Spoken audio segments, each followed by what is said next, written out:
amazing day ng conference sa atin mga campus leaders. I acknowledge and honor po Pastor Cesar and Pastora Claudia Castellanos, Bishop Oriel and Pastora Geraldine for this wonderful opportunity to share with you guys sa ating campus leaders conference. To my pastor, Pastor Jonel and Pastora Madu Liwanag, I honor and respect you po. And now let us open our Bible, guys, mga campus leaders. Jeremiah 1 verse 5. Before I formed you in the womb, I knew you. Before you were born, I sanctified you. I ordained you a prophet to the nation. Yan pong sabi ng Jeremiah 1 verse 5. Let us pray. Lord, we honor you. Speak to our hearts through this internet connection, Panginoon. Holy Spirit, move in our midst, Panginoon, sa gawain po na ito. As campus leaders, we are ready to receive your anointed impartation, Panginoon, sa oras na ito. Sa pangalan ng aming Panginoong Yesus. Amen and amen. You are called, you are anointed, you are special. Ikaw ay tinalaga ng Panginoon to do something big for His kingdom. Tapos na ang lahat, kaya nakakapagsimula ka na mag-ministry ngayon, right now, mga campus leaders. Tama ba? You are called by God. Before I formed you in the womb, I knew you, ang sabi ng Panginoon. No? I set you apart. I ordained you. You are special. You are a high-performing individual. Amen? Ikaw ay tinawag ng Diyos and you can perform with high-performance level. No po? You are equipped. You are full of potential, guys. You are full of potential. Ikaw ay tinawag ng Panginoon before the foundations of the earth. No? Romans 8 verse 29. No? For whom I foreknew, sabi po doon, I also predestined to be conformed to the image of my Son. And verse 30, Romans 8 verse 30, ang sabi po doon, no? Moreover, whom God predestined, this He also called. So yung pong mga tinawag ng Panginoon before time, yung pong mga binigyan ng Panginoon ng predestination, ang palatandaan na mayroong magandang future ang Panginoon para sa iyo, tinawag ka niya. Sabi po sa verse 30, Romans chapter 8, moreover, whom He predestined, lahat po na binigyan niya ng predestination, guys, this He also called. Yun ang palatandaan. Tinawag ng Panginoon ang binigyan niya talaga ng tapos na future. Predestined. Ibig sabihin, prepared destination. At ikaw yun. You are high performance. You can perform in high level, guys. Pero ang high performance, hina-highlight ng mundo yan. Mga gagaling na estudyante, magagaling na atleta, magagaling po sa Dota, magagaling po sa computer games, magagaling po sa technology. Hina-highlight ng mundo performance. Pero wala pong kwenta ang performance kung wala kang connection. Kahit ikaw pa yung pinakamabilis na processor na computer, no? At wala ka namang internet connection, you are useless. Tama ba? Kahit ikaw yung Snapdragon 888, pinakamalupit po ngayon yan, pinakamatindi ngayon, na mobile phone processor yan. Pero wala ka namang connection ng LTE, ng 4G, ng 5G. Wala pa rin kwenta yon. Ikaw ang pinakamagandang cafe, coffee shop, at wala ka namang Wi-Fi connection. Walang kwenta pa rin yun, useless pa rin yun. So performance is useless without connection. At ang tinawag ng Panginoon, napakahalaga po ang isang salita na gusto ko pong i-share sa inyo. No po? The very powerful word na connection. Ang internet po ngayon nagwo-work as together as one big network, the World Wide Web, because of links. Hyperlink, backlink, ano po? At ang value po ng isang platform, website, kagaya ng Facebook, is because of the link inside of that website and also outside of that website. Napakahalaga po ng link, connection. At ang connection po na ito, no? Ito po yung talaga nagbibigay ng value sa isang napakahalaga, sa isang high-performing individual na kagaya mo. Yes, napakahalaga po ng connection. At ang lahat ng tinawag ng Panginoon, meron silang predestination. God already know them before the foundation of the world. Ikaw yon. You are chosen. You are ordained. You are set apart. You are anointed. That's why tinawag ka ng Panginoon. And I remember si Samuel. Meron naman po tayong dalawang character sa Bible na pupuntahan. Amen? So tingnan po natin ang buhay ni young Samuel. 1 Samuel chapter 3 verse 4. Then the Lord called Samuel. And Samuel answered, Here I am. And verse 5, Samuel 3 verse 5, and he ran to Eli. Tingnan niyo po tinawag siya ni Lord but he ran to Eli. At ang sabi niya kay Eli, Here I am, you called me. At ang sabi ni Eli, 1 Samuel 3 verse 5, I did not call you. Go back and lie again. So he went back at natulog uli si Samuel. That's why you need a connection. You need a connection for your supervision. That's number 1. Sa buhay po ni Samuel, the young Samuel, ito po yung illustration ng buhay ng mga campus leaders natin dito. Yung buhay po ni young Samuel, he became one of the best judge sa Old Testament, a priest. Ito pong si Samuel, and he's also a warrior. Ito pong si Samuel, bagamat siya ay priest, siya po ay warrior. Ito pong si Samuel, he's a judge, he's a priest, and he's a prophet, si Samuel. Pero kaya nangyari lahat yun guys, because meron siyang proper connection with his mentor. Yung una niyang pagkarinig sa Panginoon, na tinawag siya, ang akala niya, ito yung first level ng connection, ito po yung awakening. Ito po yung initiation. No, na kung saan yung boses ng pastor mo parang si Lord. Dapat ganun ka talaga. At dito na de-develop yung loyalty. Natural po yun. Na yung sinasabi ng ating pastor, parang yun din na sinasabi ni Lord. The revelation of my pastor is my revelation for me. The revelation of God for my life. Yan po yung una. No? You need that proper connection for supervision. You are called. You are set apart. You are special, mga campus leaders. No? You are sanctified, but your sanctification requires a supervision.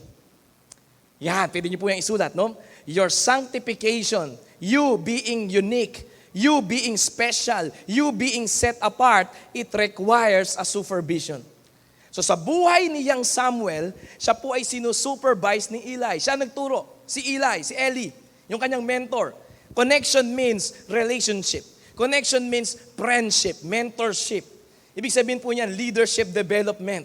May tao po talaga na gagamitin ng Panginoon. Kapag tinawag ka ng Diyos, parang boses ng mentor mo yun nung una.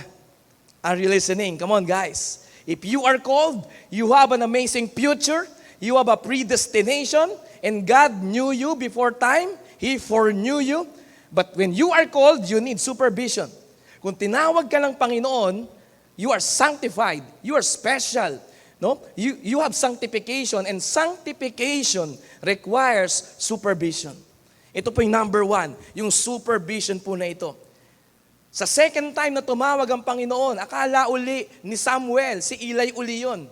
And that is the second level ng connection, repetition. Parang paulit-ulit. It is a cycle. It is a process. Parang paulit-ulit si pastor. Parang paulit-ulit si cell leader na lagi niya ako sinasabihan patungkol sa love life, for example. Patungkol sa aking mga pinagkakaabalahan, for example. Sa aking pinagkakabisihan. No? Bakit parang paulit-ulit yung process, yung cycle? And that is the second level of connection. Kung saan natututunan po natin yung culture, yung pattern mula sa ating mentor. Kay Eli, sa buhay po ni Samuel. And then the third level is, ang sabi na ni Eli kay Samuel, ay Samuel, pag tumawag uli yung tinig, sabihin mo, narito ako Panginoon, at handa kong gawin yung pinapagawa mo. And that's the third level, na kung saan you can do the ministry on your own. That's the level ng supervision sa buhay po natin, mga campus leaders. You are amazing. You are full of potential. You are high-performing. Pero without connection, you will be useless, you will be worthless. So yung mga tampo, yung mga inis, yung irritations natin sa ating mga leader, yan ang dinidil ng Panginoon sa atin sa time po na ito. Amen? And the second thing is, sa buhay po ni Ruth at saka ni Naomi. Sa buhay ni Ruth and Naomi. No? You need the proper connection for you to have a solid story for His glory. Ito po yung makikita ko po sa buhay ni Ruth. No? Si Ruth po ay isang Moabite. Siya po ay kalaban ng Israel. The tribe of Moab, ito po yung mga rebelde. Mga anak po ito ni Lot na pamangkin ni Abraham way back sa book of Genesis. Sa book of Exodus, may lupain na ang mga Moabites at hindi nila pinadaan ang mga Israelita doon. Doon po galing ito pong si Ruth, to make the long story short, guys, sa Book of Ruth. Imagine niyo bakit merong Book of Ruth? Because that is the story of Ruth. Siya po ay nag-connect kay Naomi. At si Naomi po ay taga-Israel. Sa kasamaang palad, pinakasalan po ni Ruth ang anak po ni Naomi na si Malon. Namatay po si Malon. No? But si Ruth po ay nag-connect kay Naomi. Nag-connect po si Ruth kay Naomi. Kahit po si Naomi ay parang walang-wala that time. And this makes the bad story ng tribe at lahi at lipi ni Ruth na magkaroon ng amazing, solid story. Alam niyo po sa panahon ngayon ng social media and internet and TikTok, Instagram, YouTube, and Facebook, what we need para magkaroon tayo ng exponential impact, okay? Para magkaroon po tayo ng quantum leap of influence, is kailangan mag-viral yung story mo with Jesus. What I mean sa story, kung meron kang proper connection, ay magkakaroon talaga ng solid na story for His glory. The power is not sa yung story. The power ay nandun sa glory na nakukuha ni Lord because of your story. Kung paano ka dating marumi, napalayo, walang direksyon, sira-sira ang buhay, addict sa computer games, addict sa pornography, once was lost but now you have found. At paano nangyari yun? Because merong mentor, may cell leader na nag-guide sa'yo, may tumulong sa'yo, may pastor na talagang nag-mentor, nag-disciple sa atin. And that is number 2. You need a proper connection so that your narrative, yung kwento ng buhay mo, na talagang maging solid. Hindi corrupted, hindi compromised, hindi fake narrative. Yung kwento mo talaga, yan ang magba-viral. No? At pag nag-viral yan, exponential growth yan. Exponential impact yan. Pag nag-viral yan sa online, no, yung story mo kung paano ka nakakilala kay Lord, paano ka nagpatawad, kahit ang tindi ng ginawa sa yung mali ng mga tao na ito, no? At yung bagay na yan, yung story mo na yan, that will be the greatest weapon, your greatest weapon. Your most effective sword against the devil. I remember Revelations 12 verse 11. No? And they overcame him, the enemy. Paano po? By the blood of the Lamb and by the word of their testimony. And that is your story. Mga campus leaders, this is your story. Ito yung kwento mo. At yung kwento mo, huwag mong hayaan na makorrupt. No? Baka before the pandemic, solid yung story mo. But because na-disconnect ka, na-isolate ka, napalayo ka sa iyong leader, sa iyong mentor, sa iyong cell leader, yung kwento mo dati na ikaw ay tumalikod na sa karumihan, muli kang bumalik sa karumihan. And what I mean is, kailangan po natin this time na bumalik po tayo sa ating mga God-given mentors. Nakita ni Ruth po dito na kapag nag-connect po siya kay Naomi, may magbabantay ng kanyang kwento. As I tell you the story ni Ruth, namatayan siya ng asawa, si Malon. Ito po yung anak po ni Naomi. No? Pero after some time, because of this proper connection, nagkaroon po ng bagong asawa uli si Ruth. Mula po talaga sa tribe nila Naomi. Pagbalik ni Naomi sa Israel, sumama si Ruth. Kahit po taghirap sa Israel. No? Kahit po taghirap sa Moab, pagpunta na sa Israel, wala pa rin silang ari-arian. Kahit mahirap ang buhay, sumama si Ruth. But this beautifies the story of Ruth. From ashes to beauty. Yun pong ginawa ng Panginoon. Through the life of Naomi, kay Ruth, na nagkaroon ng proper connection. That is number 2. You need a proper connection so that you will have a solid story for His glory, for Jesus' glory. Ang ganda po, nakapangasawa uli si Ruth. No, si Boaz. At si Boaz po, isa sa mga mayayaman ng mga oras na yon, ng mga panahon na yon. No? At yung kwento po na parang sad story, naging beautiful story po. Bakit? Because of that proper right connection. Because of that solid link.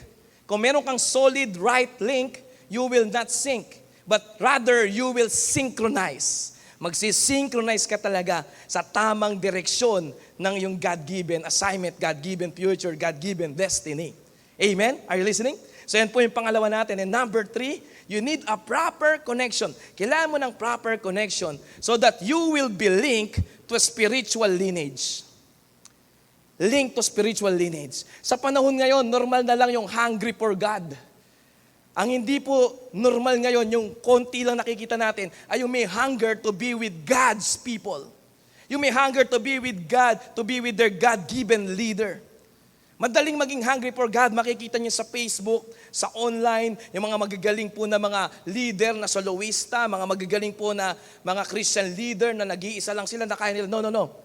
That is masyado ng mainstream po yan. What I mean is, masyado ng common po yan. What we need right now is campus leaders na may hunger not just for God, but may hunger to be with their God-given people, to be with their God-given leader, to be with their God-given mentors, disciplers, and pastors.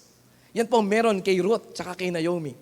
Ano po? Ang sabi po ni Ruth kay Naomi, where you go, I will go. Ruth chapter 1, verse 16. Kung saan ka pupunta, doon ako pupunta. Do not urge me to leave you. Where you go, I will go. Where you stay, I will stay. Your God will be my God. Moabite po ito. Moabite po siya. Pero siya po ay nag-decide sa buhay niya. Mga campus leaders, I believe you are very talented. Ang galing mo talaga sa academics, di ba? You're so passionate, naging scholar ka pa. Pero your performance is nothing without the proper connection.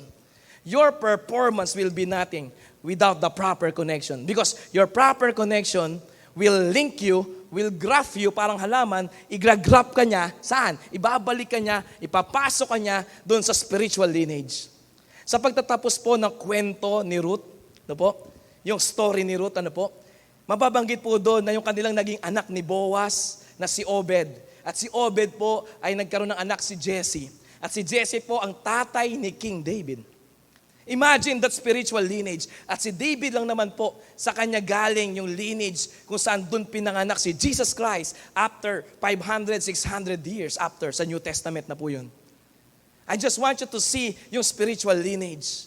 Sumama si Ruth kay Naomi. Nung si Naomi po ay walang-wala, namatayan ng asawa, namatayan ng dalawang anak ang kanyang mentor, walang ari-arian, walang laman ng bank account, walang sasakyan na mamasaheros.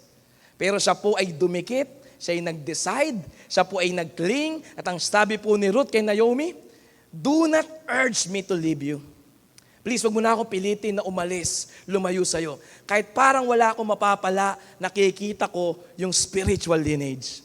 Nakikita ko yung something spiritual na meron sa buhay mo. Ngayon, in the natural, financial, material, spiritual, no, what I mean is material or financial or physical, wala talaga. Pero sa spiritual, I can see, Naomi, na meron matindi kang connection sa tribe of Israel, sa nation of Israel, sa 12 tribes of Israel, sa chosen nation ni God ng Israel. And I want to be relink. Gusto kong ma-relink uli ako. Yun ang sabi ni Ruth.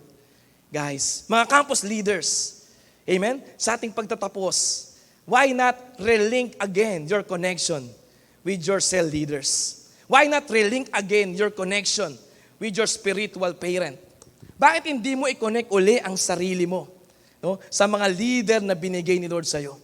Ang pandemic po na ito, ang COVID na ito, sabi ni Bishop Oriel, i-isolate ka, i-disconnect ka, gagawin kang unproductive, i-dislocate ka, and then kapag namalayo ka na, nag-iisa ka na lang, isa-salvage ka ng diablo.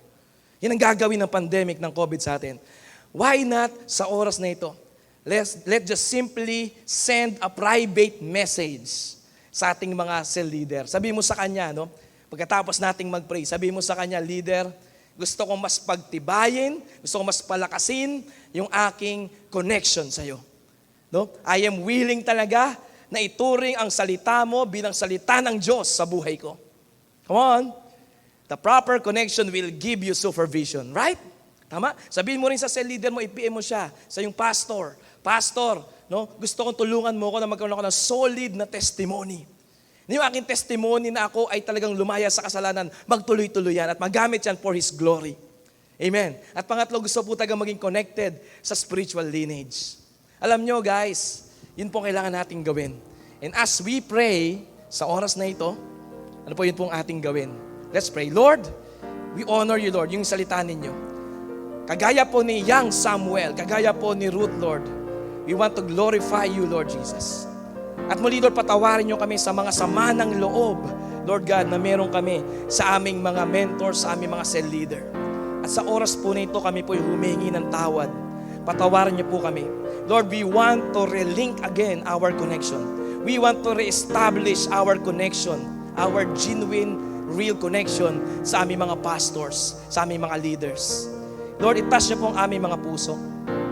That as we walk in the light and have fellowship with other believers, the blood of Jesus cleanses us from all of our sins continuously. Lord, doon po kami magiging dalisay at kagamit-gamit sa inyo. As we continue to have this connection, Lord God, itong connection na ito, patuloy naming pahalagahan sa buhay namin, sa aming mga cell leaders, sa aming mga pastors, sa aming mga mentors, Panginoon, sa aming network, sa aming structure. Salamat po, Panginoon, Lord God. We glorify you in Jesus' name. Amen and amen. So yan, i-PM po natin. Send natin ng private message ang ating mga cell leader or pastor, our mentors and disciplers. God bless you guys.